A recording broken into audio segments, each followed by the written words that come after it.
Hello and welcome to the second mixed martial arts show of the day. We're spoiling everyone today, Jay. We're predominantly boxing, but how can we not cover what is a phenomenal card in Abu Dhabi on Saturday night? I've got Jay's Fight Talk live and direct from the van, as usual. Never off the tools. This man constantly grinding, but that's why we love him. How are you, mate? I'm good, brother. Really excited for a weekend of fights. It's a good one. It's packed. Oh, it's going to be fun, isn't it? It's such a great fight card, isn't it? I mean, put it this way: Rafael dos Anjos and Jeff Neal is not even the featured prelim of the night. It's It's can't even stacked. remember who the featured prelim is now, but that's a great fight in its own right, and I it's mean, buried the buried in the card prelim. the card itself's that stacked that it's it reminds me of the old Christmas cards. They used to do a sort of an end of year card, and it'd always have like Amanda Nunes and Ronda Rousey, and it'd Yes, be yes, massive. yes.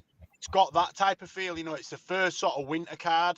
I know it's in it's not in the States, but it's got that kind of feel. It's got an international fight week type feel. There's just fight after fight after fight. It's named fighters on either side. It's not a red corner, blue corner. It's 50-50 fights the whole way through the card. It's absolutely fantastic. Great matchmaking. Yeah, there's some serious fights in there. You can go from top to bottom. The main card is, sometimes they'll do throwaway fights on the main card, won't they, the odd time? But you go Not down this that time. full main card and there's decent fights left, right, and centre. How can we not start with Max Holloway and Ilia Topuria, or should I say Ilia Topuria versus Max Holloway? He's the champ now. He's got the C by his name now, Mr. Topuria. Yeah, it's. What a fight that's going to be. I mean, he's done everything right. I mean, he's climbed his way through the ranks. He's beaten everybody decisively that they've put in front of him. Every fight seems to be this is his test, and he aces it. I mean, what he did to Volkanovski has never been done. I mean, I know that Makachev stopped him, but Makachev stopped him. He'd not really prepped right for that fight. He was Short coming off notice. short notice. At a weight division he's not really comfortable in. I know he used to be 200 and odd pounds or whatnot, but in terms of MMA, Volk is a featherweight, and he ran through him like a hot knife through butter. Wasn't even close, really. Had a couple of moments in the first round against Volk where Volk was a couple of steps in front of him in terms of boxing, but he found him. And once he found him, he didn't let him off the hook and he just ruined him. So I'm intrigued by this fight. I mean, I'm a Max Holloway fan. I've watched every fight he's ever had in the UFC. I've been a fan for, I wanted him to beat Conor the first time they fought. That's how much of a fan I am of Max Holloway. And for me, it's the new best boxer in the UFC against the old best boxer in the UFC. And, I know Topuria is the favourite, but for me, it's a pick 'em. Because every time you've gone against Max, look what he did to Justin Gaethje. No one expected that. I don't care who you are. Most people expected Gaethje to beat Holloway, especially with it being at 155 and what Poirier did to him at 155. And Yeah. mate, He was a big one of the underdog in fights that of the fight. year, He was. and he got one of the. He didn't just catch him; he outboxed him and battered him for 5 rounds, and then took him out with a second to spare. And that's at 155, not his natural weight division. So I'm expecting a great fight. Yeah, definitely. Liam Tully's joined us. Big up, Liam Tully. Another car park tour for Jay's Fight Talk. You know the drill. Where are you today? I am currently sat on junction 32 of the M62 outside Pizza Hut and Ford. Living the dream. The On Jay's Fight double Talk. yellows. The Jay's Fight And Talk believe it or van not, tour. I do a lot of content in my van. I actually work in an office, believe it or not. I don't actually drive a van for a living. He's only I don't bought the work on van the to tools do. He either. didn't have a van before he did YouTube. He only bought the van for YouTube. I bought it for content, yeah. But no, I actually work in a bloody office. I'm not a white van man. I just have a van for work. But I'm actually work being talking about fight sports on YouTube. It is now. Oh, I love it.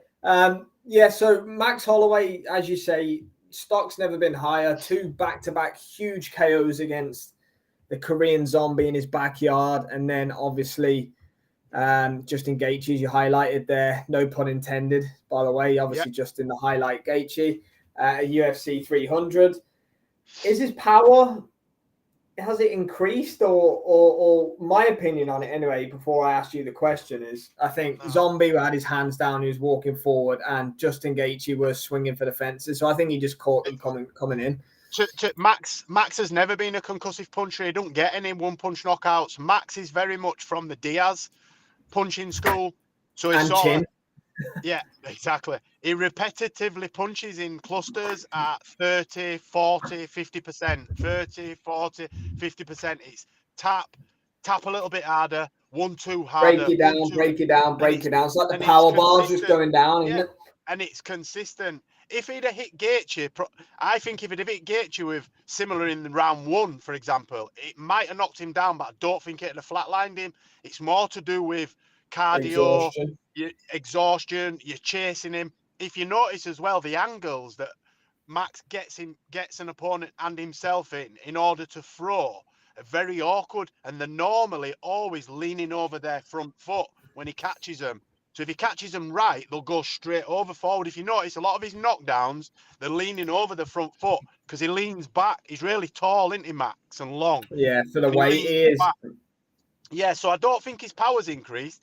I just think he's just started throwing more. So he's catching people more. But Max has always been pretty good with his hands. He's pretty good on the foot. He's good everywhere. I mean, he was one of the longest reigning champions. We forget that Max was the man up until he fought Volk 3 times. And for me, 2 of those are arguably Max's. I know the third one was decisive for Volk, but the first 2, if they'd have gone to Max, you couldn't have had a complaint. So the second one, I had Max winning the second one. I had him winning the first and the second, if I'm honest.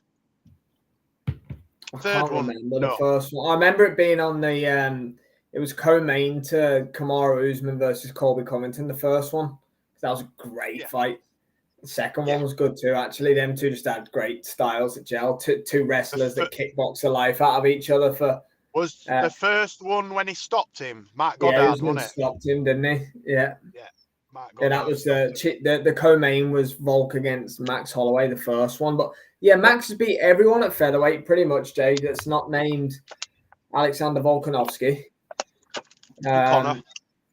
Or Conor, but yeah, you have to go back a long time for the Conor fight. But yeah, in recent times, he's beaten pretty much any contender. Calvin Kattar, Arnold Allen, Korean Zombie, Rodriguez. He's beat. Yeah, exactly. He's beat them all. What chances do you? Ilia Topuria is rightfully the favorite in this fight for me, and what the factor is the speed. How's Max? We know Max has got a great chin. We know he's of that kind of Nate Diaz style chin, like you say, and volume punch, he'll break you down. But obviously a better fighter than Nate Diaz. Let's just be real about it. Can he hold up to the Ilia Topuria power? That for me is the biggest question. Yeah, I don't think he'll hang around long enough. If you notice in the fight against Volkanovski, he trapped himself against the cage. You very rarely see Max get trapped against the cage. He never really has his back on the cage. So if you notice, a lot of his fights take place within the black barrier, the line that they have in the octagon. Max always has his base foot on that line, and he pivots off to the right or the left, usually to the left. Now, unless Ilia Topuria has worked on timing him, leaping in and catching him with a hook, I don't think Max is going to be there. So I think what Max is going to look to do is stay out of range, make Topuria chase him, jab, 1-2, jab, 1-2. Max is very strong on the hips. I know that Ilia Topuria is a great wrestler. Max is very strong on the hips. He's very difficult to take down. I think Max is going to look to take it deep, and that's where then we will see what Ilia Topuria is made of when it gets into if it gets to the 3rd and the 4th round and his power bar's starting to wane. That's when we'll see how good he is. If he catches Max clean, history tells us Max goes to sleep. Not Max's history, but historically, the way that everybody that Topuria has faced, he's flatlined. So, but we're talking about Max Holloway here, that, he's fought. I would say Justin Gaethje at 155 is pretty close to as hard as Ilia Topuria is at 145. And it didn't even make Max take a backward step, if I'm honest. So I'm not as worried as I thought I would be for Max getting flatlined. Yeah. It's I had so to pick hard to against say, it, isn't though. it? You know, you've got Yeah. the speed and the power of Topuria, where you can't imagine if he lands clean on someone that they're not going to sleep. But then you have arguably the best chin in UFC and, in fact, MMA history in Max Holloway. The guy. Can I? Sorry to interrupt. I No, don't you're mean to right. be rude, but it just popped to me then. Think of the frame of Max Holloway, and then take yourself back to the Jai Herbert fight. Now, I know Ilia Topuria knocked him out, but do you remember that Jai Herbert was absolutely piecing him up before he got Yeah, he knocked head out? kicked him, didn't he? Hit him in the head kick and really badly hurt Ilia, didn't he? Ilia And can be hurt. There's no doubt about he's it. Ilia can long. be hurt. So can you imagine Max is, no disrespect to Jai Herbert, Max is considerably better than Jai Herbert. He's slightly longer, slightly taller. Ilia Topuria is fairly short for a featherweight. He's pretty short. He's more stout and About stocky, 5'7", 5'8". which is Max is up near 6 foot, I think. Max is 5'10", something 5'11", like that. 6 foot. Is that Yeah. what he is? 5'11", 6 Uh-huh. foot. So there's going to be a massive difference. It's about how Ilia Topuria, how good he is at closing that distance against Max. It's not about how good he's been before. He's going to have to be better than he's been before, because Max is on a tear at the moment. You know, Max is on it. Make no mistake about it. I think Volk was slightly over the hill when Ilia fought him. I think Volk may be past his best now, ultimately. Yeah. Max seems to be in the form of his career. Mate, he's 32. Forget. Max is 32. Well, he's only a couple of years older than Topuria. Yeah, he's not 29, that much older Topuria. There you go. 3 years. It's not a lot. People are going on like Max is over the hill. I'm not saying you are, because I know you're not. Everyone thought he was after the third Volk fight. Everyone thought he was done. He wasn't supposed to beat Gaethje. He wasn't supposed to do that. I'm telling you now, nobody expected Max to do that to Gaethje. They expected him maybe to get a split decision, maybe just beat him on points. No one's done that to Gaethje. I know he's been knocked out. I know Eddie Alvarez and Poirier have done it to him, but not like that. Max pieced him up for 5 rounds. That was looking like a 50-45 or 50-44 even. Yeah. And then bam, go to sleep. I'm not as scared as I thought I would be for Max. I feared for Max in that game. I'm hoping he does it. I know. You know, we should be impartial, but you know, we're not that big, so we can be impartial. Sorry, I'm partial. A Max Holloway fan. I hope Max does it, mate. But it's going to be tough. I think Ilia is going to win. I think Ilia is going to win. I think Ilia is going to knock him out. Whoa, man, whoa! I ain't going that far. No, I've got to go, my boy. I've got to have confidence in him. I think Max is going to pull off a shot. Yeah, back him. I just want to see what I don't want to see this. I don't wish this on anybody, but I'd like to see how Topuria gets when his eyelids cut and his mouth's busted up and his takes a few. Yeah, and he's in a little bit of trouble because at the minute he's had most of it his own way, other than, like I say, win the Volk fight. Jai Herbert give him a head kick and, you know, give him a few licks. But I think Max is going to put it on him. I think it's going to be a back and forth. I just want to see if he's got that ability to come back from a little bit of adversity and it be, you know, for me, it's a 60-40 in Ilia Topuria's favour. And I can't go any more than that, but I want Max to win. The odds are quite heavy for Ilia, but I mean, I kind of get why as well. But be interesting. Let's see how the cut goes for Max tomorrow as well. But we'll move on from the main event now. So we've got a few more fights to cover. Co-main event. Jesus Christ, Jesus, this is going to be a fun one. Khamzat Chimaev finally returns around about a year after he fought Kamaru Usman in Abu Dhabi. The same location. He's gone through multiple illnesses. He's, you know, let's be honest, he hasn't really looked like himself in and out of the octagon. Jay's Fight Talk's preoccupied here. Do you want me to move? 1 second, sorry. You don't get this. Do you want me to move? Instead of stood there like a knobhead, do you want me to move? Do you want me to move? Fucking donut. Oh, it's fantastic. There's 3 people who have got to be loving this that are watching this right now. Second. Let me just get out of this dickhead's way. Can't drive. Go on. No, you're all right, mate. That better. Get through now. Yeah, I'll move, mate. Don't worry about it. You're all right. Just say hello to everybody. There you go, look. All right, lad. Sounds fucking hell. Wagon driver live on the pod, lads. Right, sorry. What were I we? love it. Where were we? Well, we're so rudely interrupted by a wagon driver that I can't put that. Hamzat against Robert Whittaker. Sorry, that's where we were. I didn't think we'd get here. I really didn't. Hamzat flipping. He's had COVID, long COVID, retired, got married, I think, had a kid. I don't know. He's had all sorts go on, hasn't he? And looks pretty well. I don't like him at middleweight, if I'm honest. He looks more intimidating without hair. Prefer it when he doesn't have hair. I just don't think he's a middleweight. I just don't think he's a big enough. He doesn't look in good shape, actually. He looks a bit flat. Do you know what I mean? Like his physique's a bit flat. He's not a middleweight, mate. He's a big welterweight. You can see his stomach's a bit fleshy.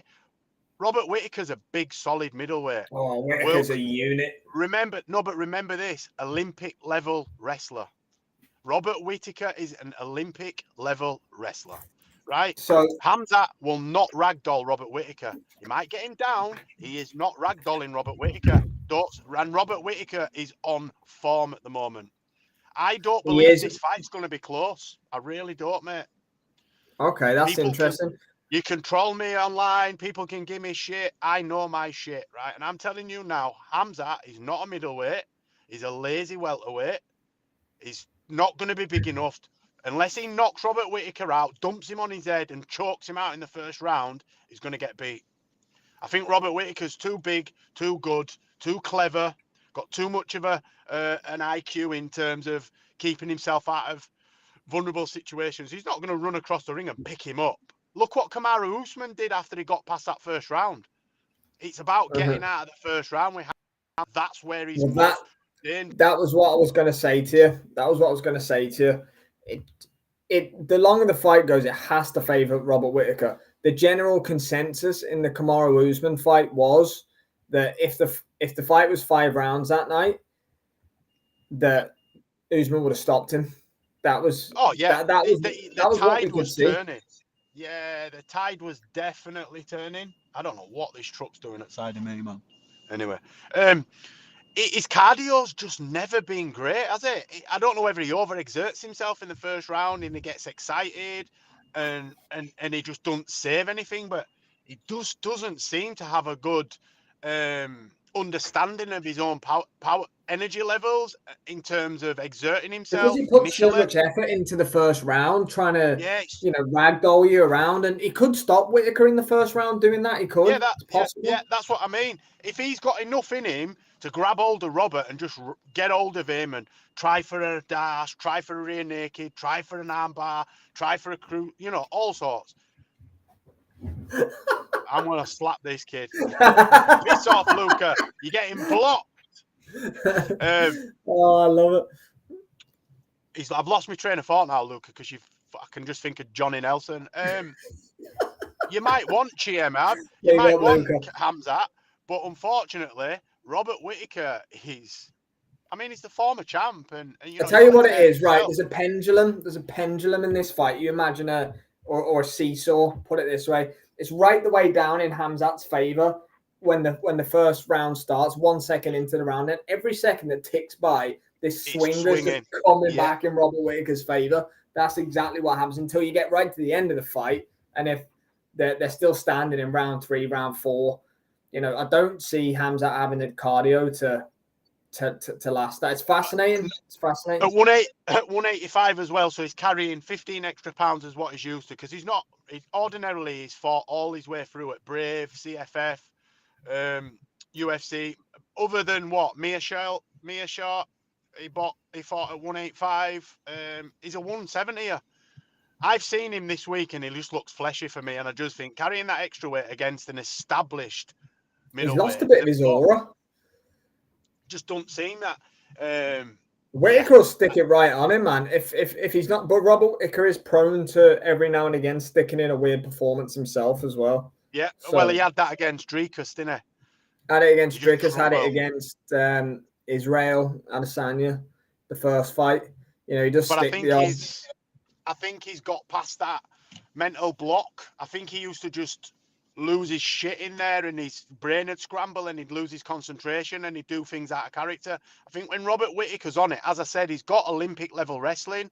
I'm pretty sure he nearly went to the Olympics with Australia in their Greco-Roman. I might be wrong, but I know he's definitely trained alongside the Australian. I mean, I'm saying that like the Australians are world renowned for their Greco-Roman wrestling, but you know what I mean. To get to an Olympic level at any discipline, you know, shows me that Hamzat's not going to be able to do like he did to the Leech and just grab him and ragdoll him. I think we're in for a scrappy, and I would not be surprised if Robert Whittaker runs through Hamzat and stops him in rounds 4 or 5.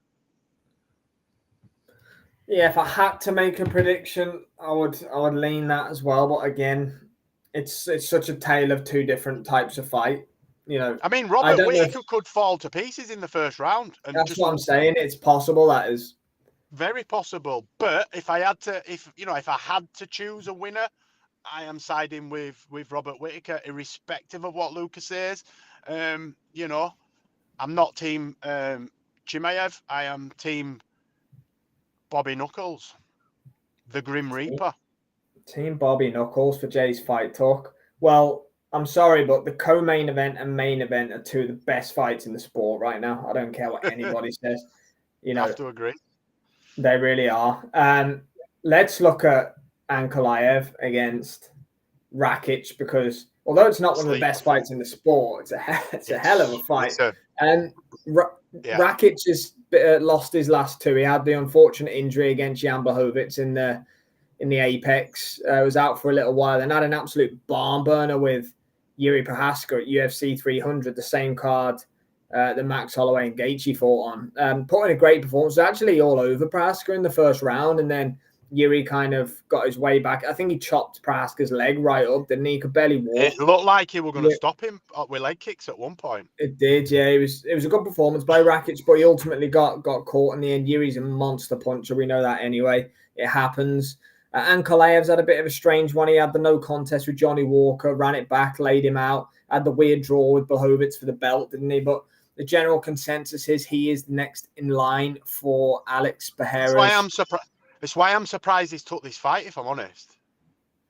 Yeah, it is. It is a weird one, but the UFC didn't want him to fight Pereira, did they? They give him the stand-up guy, Khalil Roundtree, and it was a fun fight.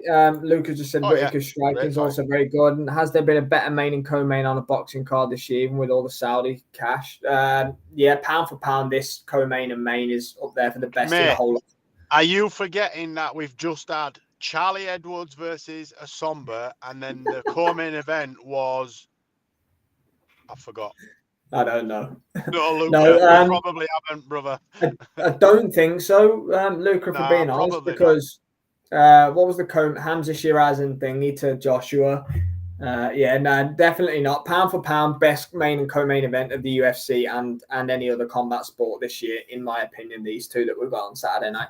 And it's on Primetime UK, which is... To be fair, last week's PFL card, we had Francis making his return in the main event, and then we had Cyborg and Pacheco. So for MMA fans, that was up there. But in terms of boxing, I don't think we've had a better card. But PFL last week was stacked. It was good. It was a good card, yeah. And that was on UK-friendly time zone as well. But how do you see Ankalaev, Rakic, Jay? I think Ankalaev will not run through him, but I just think he's just that much better. I think it'll be a cagey first round, and then I think Ankalaev stops him second or third round. I think he'll just get hold of him. Once he gets hold of him and starts to control him on the ground, I think he'll submit him in the second or third round. I think Rakic will be lively for the first minute. Ankalaev will start with his leg long, isn't he, Rakic? Big, tall Austrian. He is, but Ankalaev's good, man. He'll just get hold of him. I think when he gets hold of him, he'll just sub him second or third round. I think Rakic he's one of them, in it, 2 losses, a win. He'll go on a 2 or 3 win streak. So we're talking about him getting a title shot a year ago. He was undefeated, wasn't he, until he fought Jan Blachowicz and got that injury. And then Yeah, he was undefeated in the UFC, I believe. I don't think he was undefeated in his career. I might be wrong. I'm not sure. Liam, the statman, or Luca might be able to tell us that. Or have you got your computer to have a look? But yeah, I just think that Rakic is No, more. sorry, he lost on a split decision to Volkan Oezdemir. No time. No time. Pretty sure that was controversial, if I remember. But yeah, anyway, Rakic is a threat. I think definitely. I listen, he can fight. Kid's good, but I just don't think he's good enough. I think Ankalaev, if he turns up and he's ready and he wants to sort of solidify himself as the number one contender, then he'll put on a performance and stop him in 2 or 3 rounds. Do you think if Rakic beats Ankalaev, he'll get the shot at Pereira? I think he'll have to. Who else is there? There isn't really anybody else, is there? That stand out. How many stand out light heavyweights? Unless Jamal Hill comes back for the rematch, but they're on about him fighting Khalil Roundtree next. Which I like that fight. Do that because Roundtree did well. Yeah, but Roundtree's on a 4-month suspension, so that fight's not going to happen until nearly second quarter of next year. I think Jamal Hill's ready to go. Well, he's been talking a good game for a while, hasn't he, Jamal Hill? No, he's always, if he could fight as good as he talks, mate, he'd be a multi-weight world champion money, but he's not. You know, he's good, but I think his power gets him through a lot of fights. I think if he didn't have the concussive knockout power, Jamal Hill would be average at best. Mm-hmm. Please don't. Yeah, I think that could be a sleeper for fight of the night. That one, I say sleeper. Yeah. It's a great matchup, and it could headline any UFC fight night card. But yeah, I think you've got a chance of that one being. And obviously, I'll come to you at the end for our fight of the night predictions and the Jay's fight talk bonus scheme, we'll call it.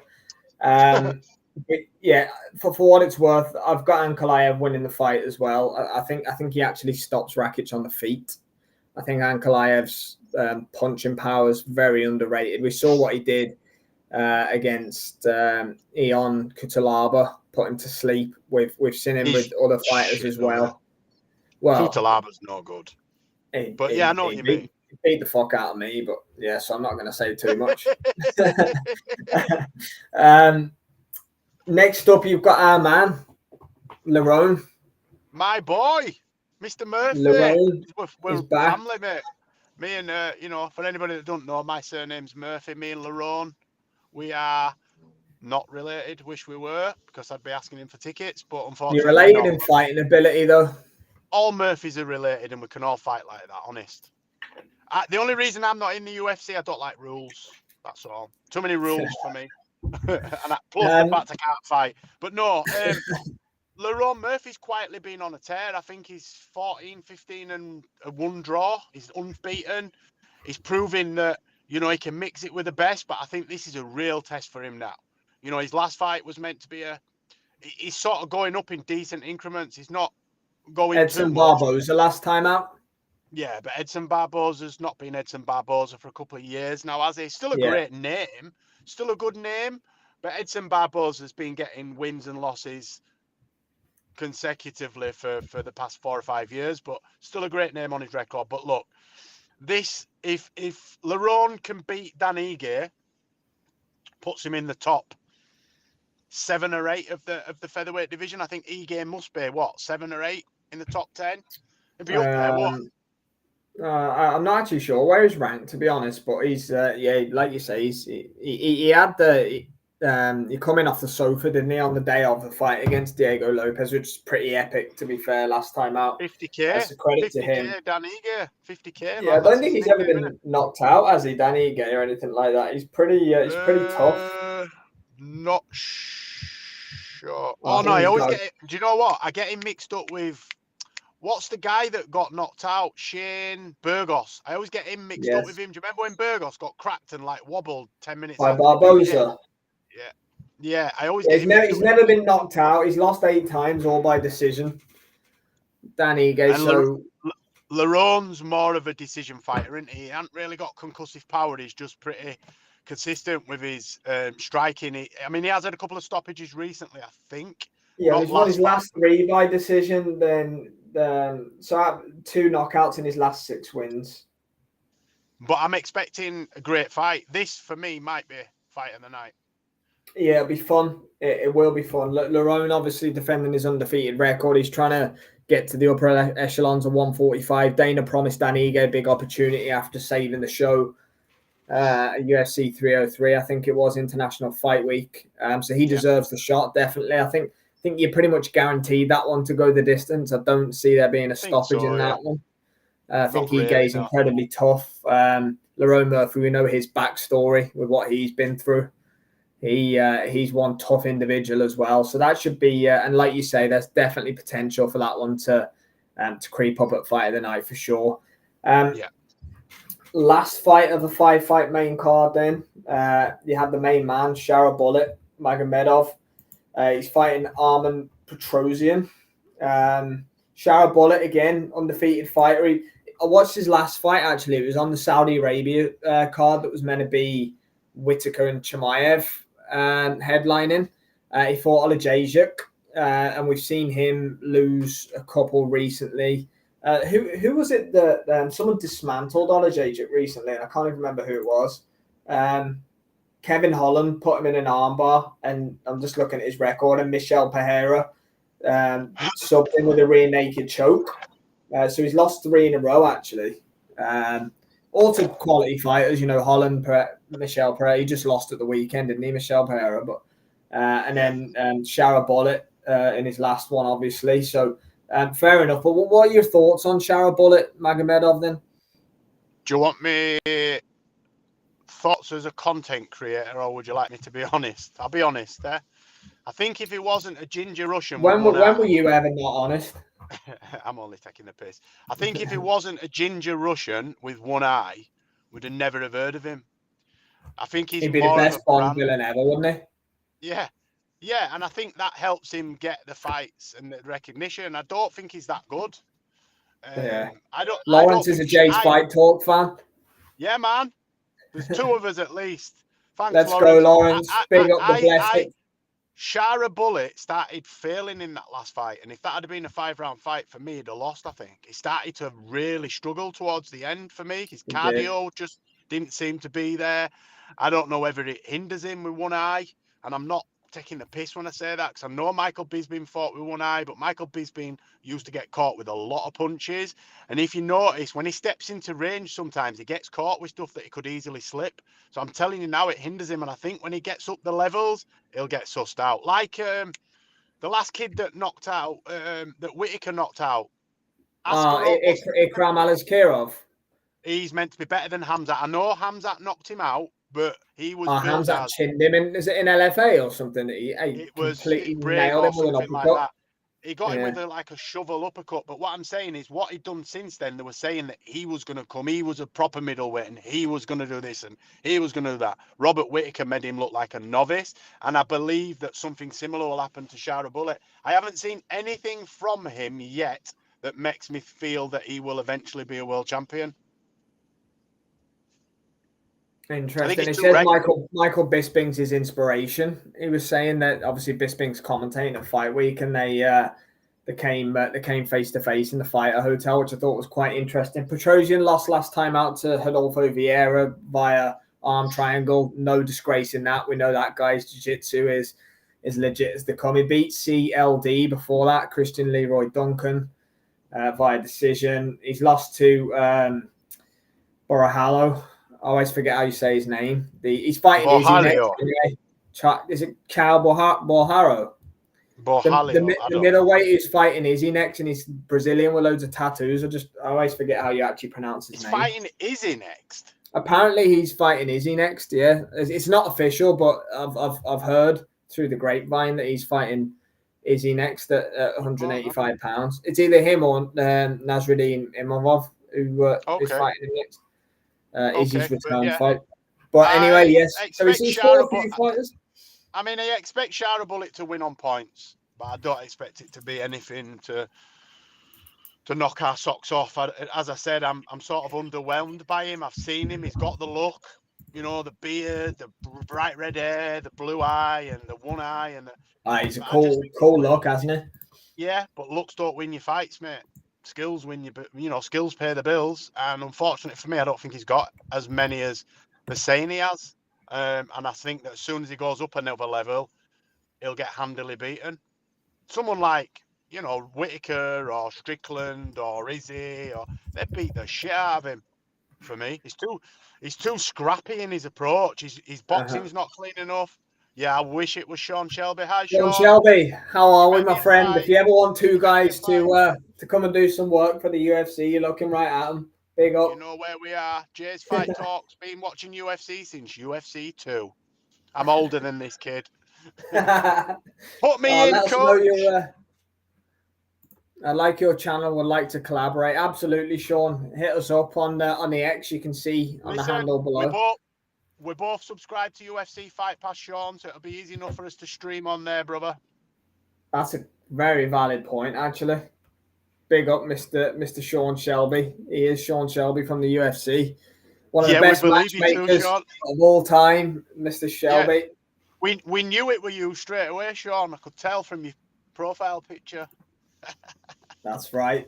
Absolutely.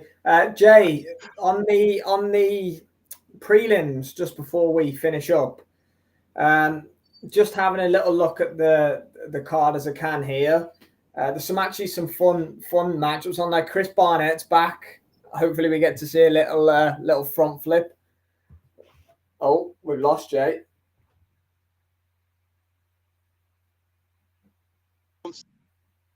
I'm here, man. He's back. Yeah. Bloody hell. Thank you very much, Mr. Shelby. That's much appreciated.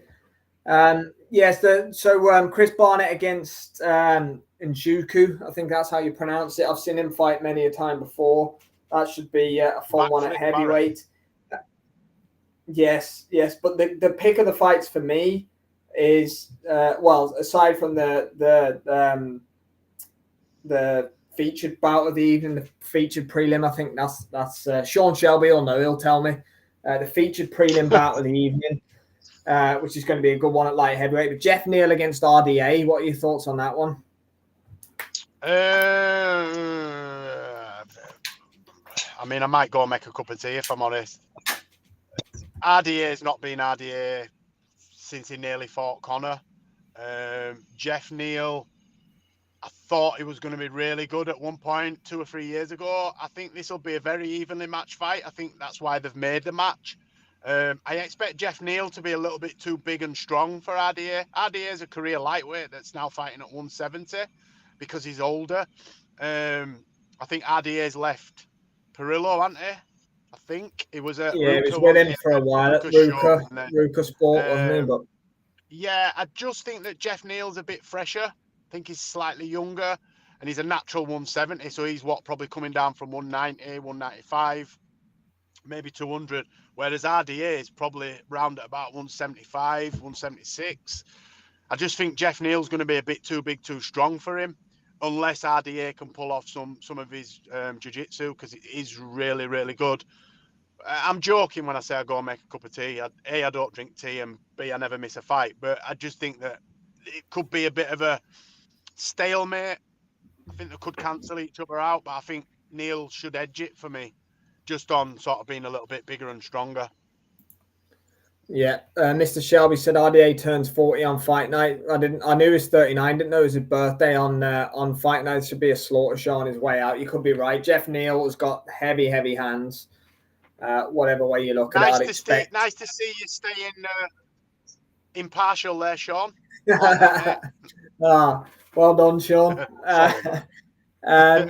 Jay's Fight Talk. Before we finish up, I need your prediction for.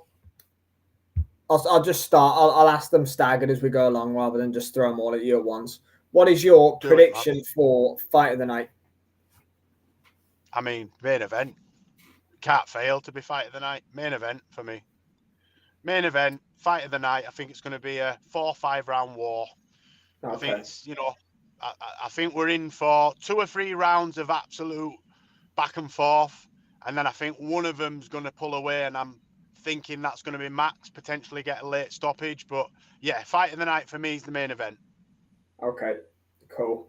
For what it's worth, I'm going to go for the co-main event just to just to be different. But yeah, I think we could get something weird happening. Robert Whittaker against Khamzat Chimaev, and I don't know what right now, but just think something. I don't know. I feel like Whittaker might flatline him unconscious or something. Woo! Yeah, just I feel like it could be something strange like that. But come on, yeah. Bobby Knuckles. Imagine. Next question. I know, I love that. We'll see that shortly.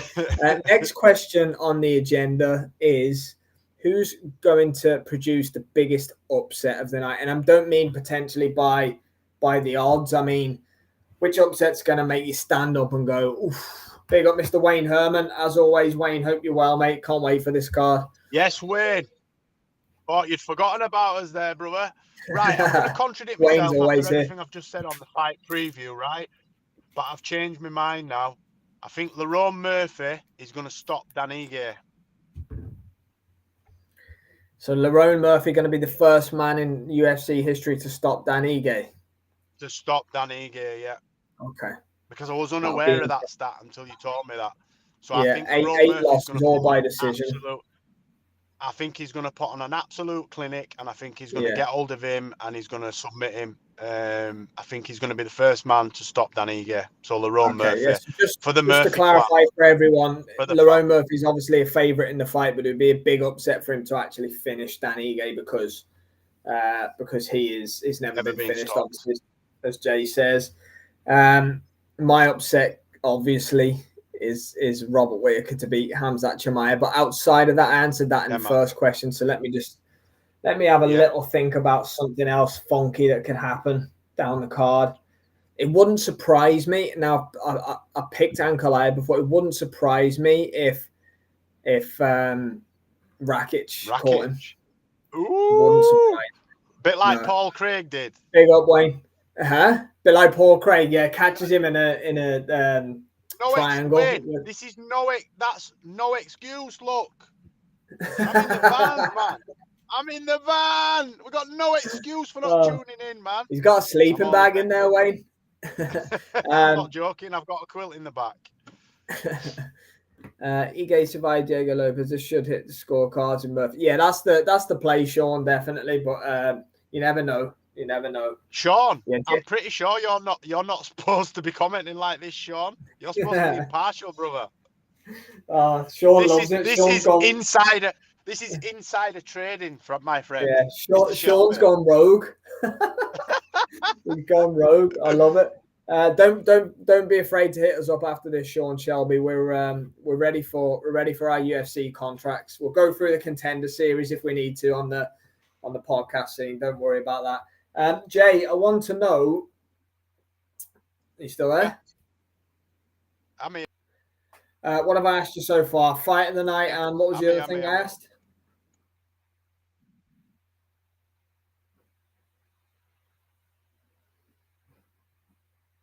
You still with me, mate? All right, I've lost Jay's fight talk for now. We'll see if we can get him back momentarily. The next question I think I was going to ask him was what's going to be his biggest upset of the night. I think I kind of ruined that last question before. I'm not supposed to be commentating, but I'm drunk in Dubai. What about Abu Dhabi, Sean? Are you going over to Abu Dhabi tomorrow? Les Wayne. Yeah, we've Wayne, something's happened to Jay's Fight Talks van. I don't know what's gone on there, but he's poor guy's just frozen on the screen now. Somebody's cut the connection in his van. Oh, I love it. I love it. Jay's Fight Talk. He's never short of some controversy. Wayne, Khamzat Chimaev against Robert Whittaker is going to be an incredible fight. The way that I broke it down, and Jay was kind of in agreement with me as well, was the fact that it could go one of either two ways. Khamzat Chimaev can come out and... Oh, hang on, sorry.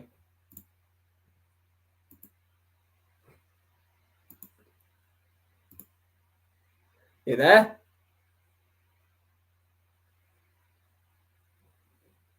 Okay, it could go one of either two ways, Wayne. Khamzat in the first round just completely ragdolling Robert Whittaker, and that could be all she wrote and it'd be incredibly impressive and he gets the next shot.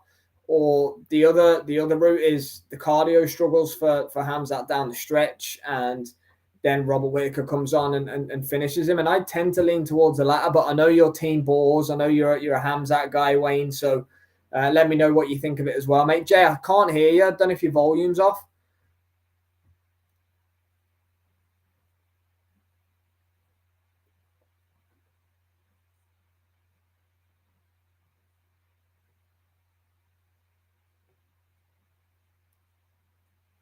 But yeah, just while Jay's audio fixes itself, we'll have a little chat. Yeah, I've got Whittaker winning in the later rounds. I have, Wayne, but I know you're probably with Khamzat. No, we've lost Jay, so we'll probably wrap things up on this one now. We've been going for quite a while in any case. Sean Shelby's here quickly. Don't worry, Jay. We'll wrap things up, mate. Whittaker's quite gassy himself. If Whittaker survives the wrestling with Khamzat being on top position and Whittaker being on bottom, Khamzat should have more gas in rounds 4 and 5. Potentially, Sean, potentially. But the key is for me, it's round number 1. It's all on round number 1 in that fight. Because the proof's in the pudding for Khamzat with what happened with the Usman fight, and Gilbert Burns as well. He fought Gilbert Burns and the gas tank faded slightly, and Gilbert came on strong later in the fight. He dropped Khamzat, actually. He rocked him badly in round number 2. Can you hear me now? Oh yeah, I've got you now, mate. Yeah, Jay's back. Yeah, Whittaker's never seen gassy, Sean.